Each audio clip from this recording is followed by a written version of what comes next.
Draymond, a couple days later, just hoping to kind of get your perspective on how that Charlotte game ended the other night.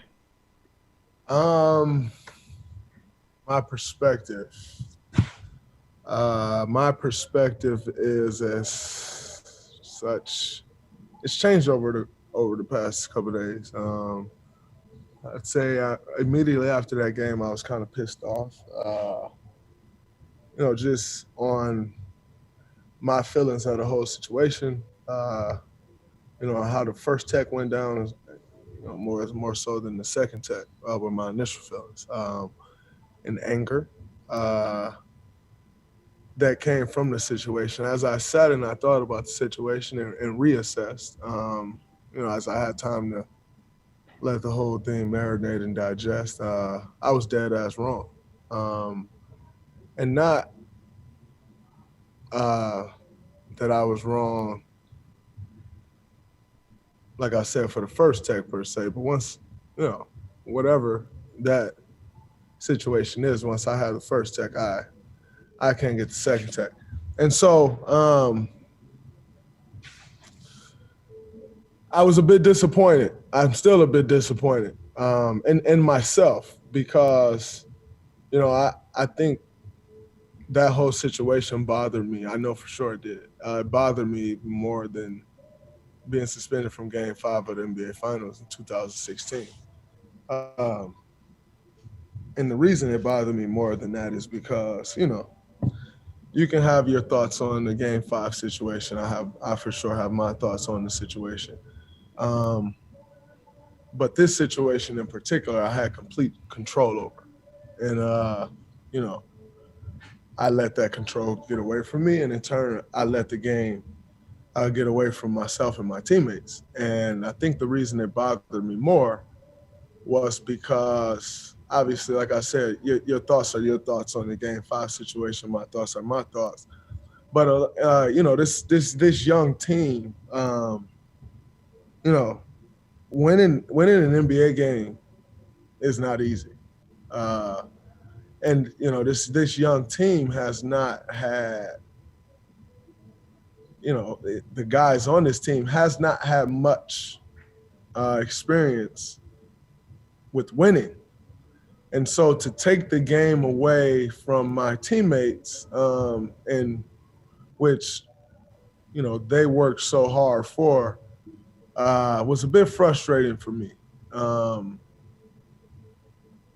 because I let them down. And another reason it was a bit frustrating for me, I think, when I think of the whole entire picture of all of this,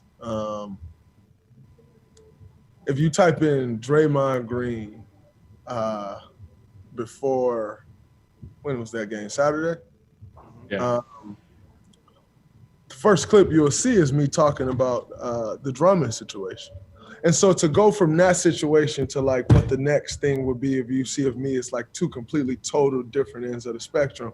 And that's where the disappointment for me lies, and just kind of letting my emotions get the best of me and going from one of the most powerful statements in NBA history to like that uh, is embarrassing, and so that's kind of where the disappointment comes from for me, uh, is letting my teammates down, and then that, uh, you know, the the difference in those two situations. I'm much better than that, and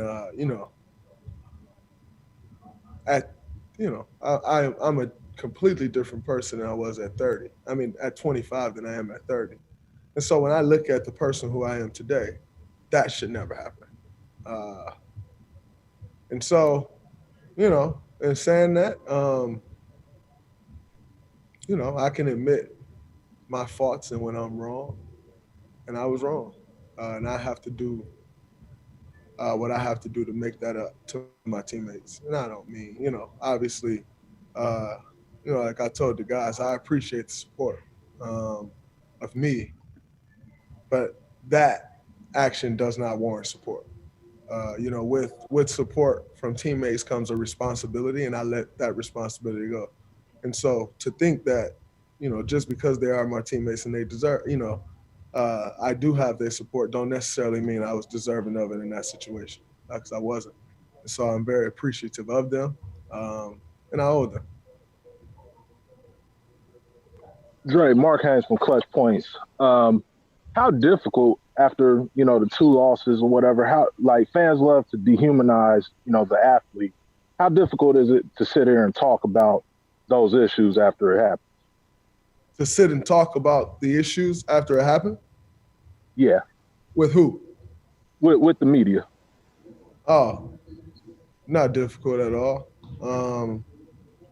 I could have spoke to you guys after that game, but like I said, I wanted to take time and kind of let my thoughts marinate, because the answer you would have got from me that the day after that game would be completely different from the answer you just got. So it's not necessarily that it's tough. I just think as human beings, a part of being a human being is having emotions. And so, immediately after that game, I'm extremely emotional. And I just didn't want to talk from an emotional state.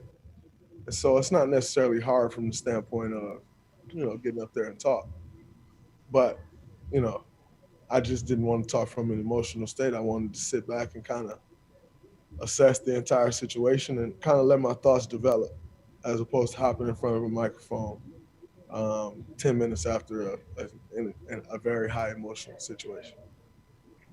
Hi, Dre. Carlos Ramirez, NBC Bay Area and Telemundo.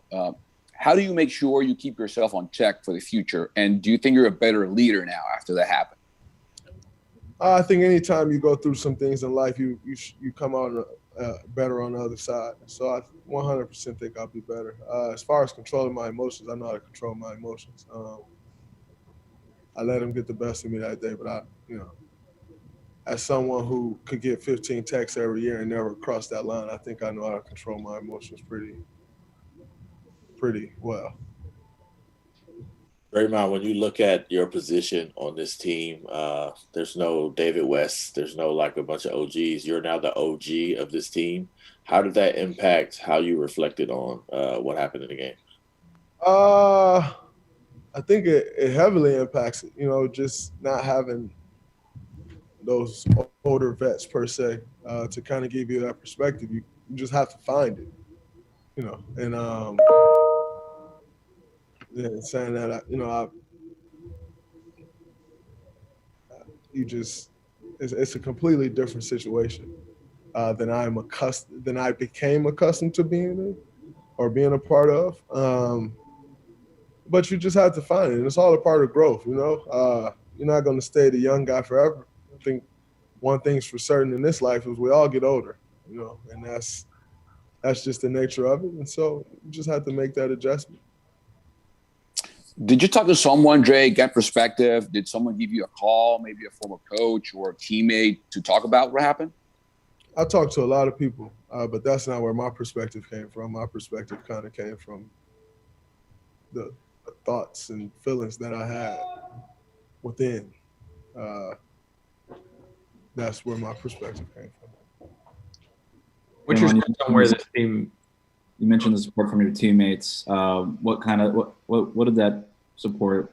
How did they give you that support? What was it like in the locker room after in the next day?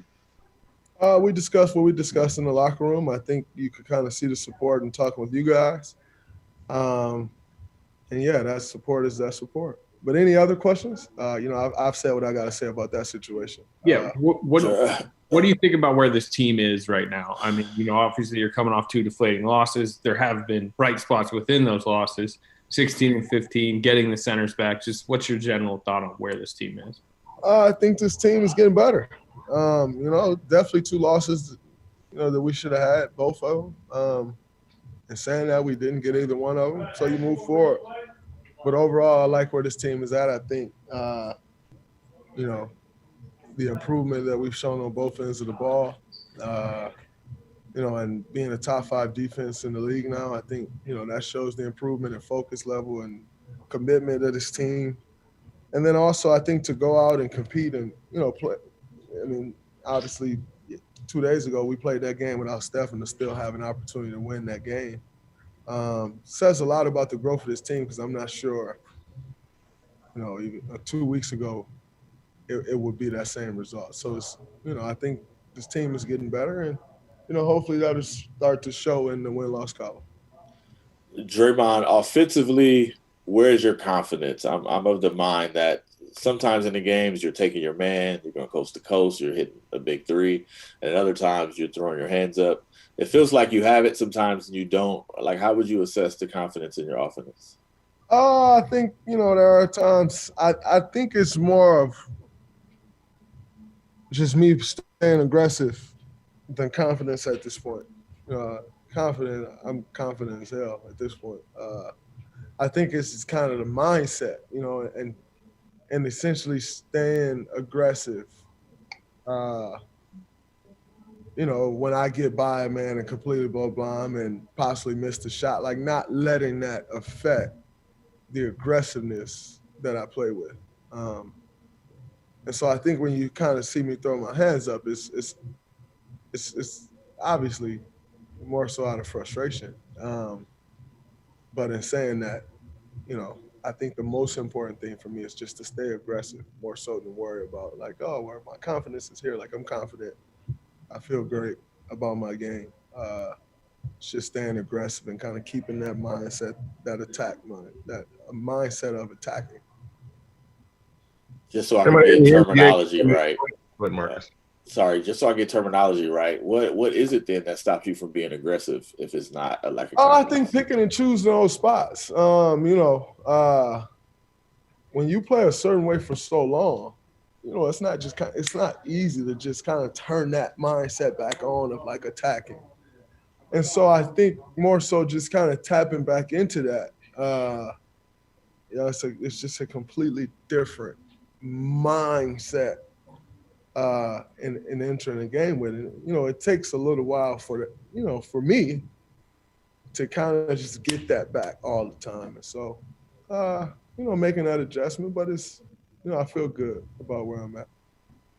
With so many games in the NBA season. Monty, last question. Go ahead. Last question. You never want to emphasize one game as being a quote unquote big game or anything, but there was a lot of talk about this road trip being a kind of a time for you guys to generate some momentum. Having lost those first two games, does that sort of make these next few games even that more important to you? I think anytime you lose a couple games, you want to stop the bleeding. And so, yes, they are very important. These next two are very important. In trying to win these two and, finish this road trip off 2-2. Head back home for a game and just, continue to try to build some momentum. So I think, these two games are very important. Thanks for watching ESPN on YouTube. For live streaming sports and premium content, subscribe to ESPN+.